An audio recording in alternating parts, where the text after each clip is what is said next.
Ja nazywam się Mateusz Niemczyk, witam Cię na kanale Manitech i zapraszam serdecznie na sentymentalną podróż w przeszłość do końcówki lat 90. Warto odpowiedzieć, dlaczego testujemy dziś Voodoo 2, a nie debiutującą wcześniej pierwszą generację.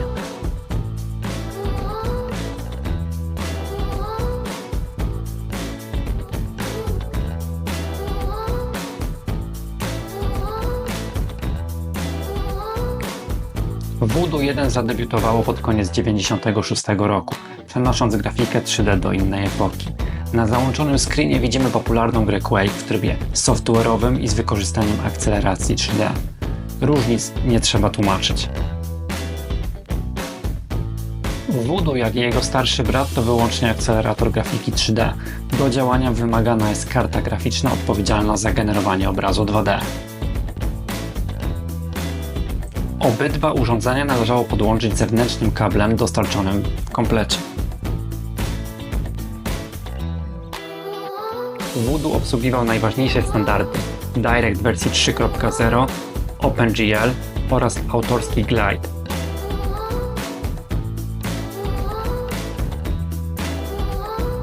Podstawowe parametry techniczne. Najbardziej rozpowszechnioną wersją były egzemplarze 4 MB. Zakup wersji 6 MB jest dzisiaj praktycznie nieosiągalny. Dlaczego więc Voodoo 2? Rok 98 był jednym z najważniejszych w historii rozwoju grafiki komputerowej. Obok potężnego Voodoo 2 swoje propozycje zaprezentowała również Nvidia modelem Riva TNT. To jednak 3DFX nadal miał dużą przewagę w wielu grach, korzystając z własnego zastrzeżonego interfejsu API Glide. Ok, mamy tu kilka egzemplarzy Voodoo. Pierwsza generacja jest wyraźnie mniejsza. Kartę najłatwiej rozpoznać po braku złącza dla trybu SLI. Voodoo 2 podzielić możemy na warianty 8 i 12 MB. Różnice w PCB zależnie od producenta były niewielkie. Większość kart wygląda jak produkt referencyjny. Czasami występowały wersje z radiatorem, mogły również pojawiać się drobne przesunięcia przy złączu SLI. Wariant 8 i 12 MB odróżnimy bez podłączania karty. W Voodoo 2 zawsze instalowano moduły o jednakowej pojemności. Łatwo licząc, 16 modułów to wersja 8 MB. Wersja 12 MB miała dołożone kości na tyle PCB. Mamy tu kilka propozycji od różnych producentów. Francuski producent Jules Mu, edycja Maxi Gamer 3D. Mamy również propozycję od Creative.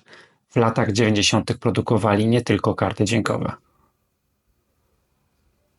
Pozostałe dwa modele to popularny Diamond Monster 3D w wersji 8 MB i 12 MB.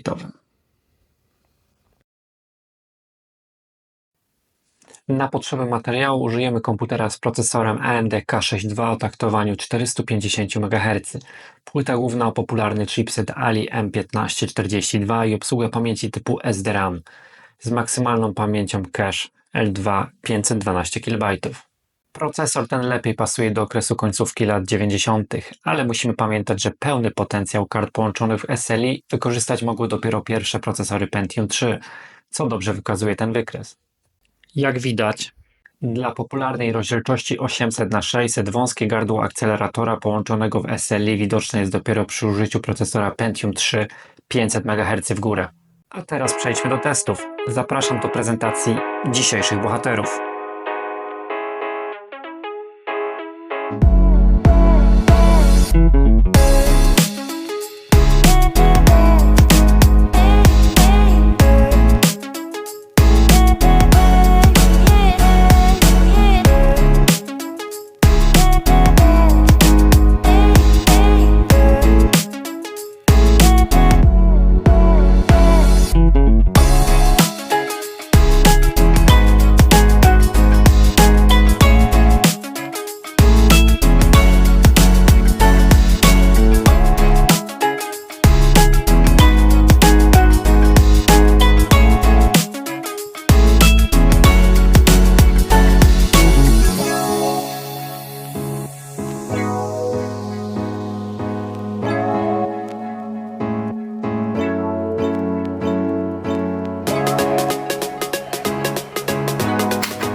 wykonamy w dwóch popularnych grach z przełomu 97 i 98 roku, Quake 2 oraz Incoming, w popularnej rozdzielczości 800x600. Jako że połączenie dwóch kart Voodoo odblokowuje wyższą rozdzielczość, w parze dwóch akceleratorów sprawdzimy również rozdzielczość 1024x768 pikseli. ATI Rage w rozdzielczości 800x600 prezentuje niestety wyłącznie pokaz slajdów oraz niskiej jakości tekstury.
Wyniki nie zostawiają wątpliwości, Voodoo 2 robił różnicę.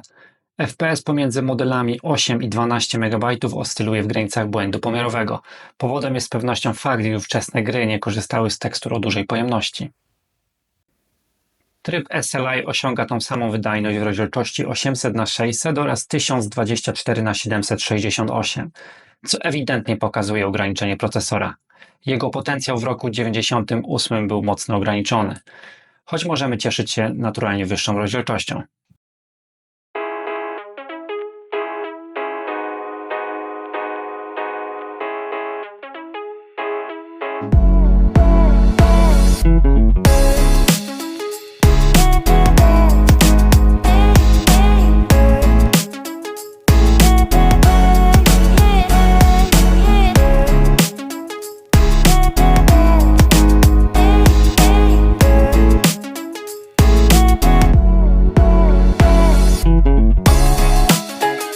Ponownie ATI Rage nie pozwala na komfortową rozgrywkę.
Incoming pokazuje natomiast, jak firma Rage Software dobrze potrafiła wykorzystać potencjał akceleratora już w roku 98. Ponownie dla wersji 8 i 12 MB nie występują większe różnice. Incoming również korzystał z tekstur większych niż 4 MB. SLI, mimo iż daje wyraźne korzyści, nadal ograniczone jest przez procesor AMD, co dobrze obrazują podobne wyniki w dwóch rozdzielczościach. Voodoo 2 to niewątpliwie ciekawa, wzbudzająca emocje karta. W roku 98 była przepotężna, by 2 lata później nie stanowić żadnej konkurencji na tle TNT 2 Ultra czy Voodoo 3. Dla posiadaczy Voodoo 2 rozwiązaniem tymczasowym było z pewnością dokupienie drugiej sztuki i łączenie w tryb SLI. Uruchomienie przykładowo gry Max Payne wydanej w 2001 roku dla takiego połączenia nie stanowiło problemu.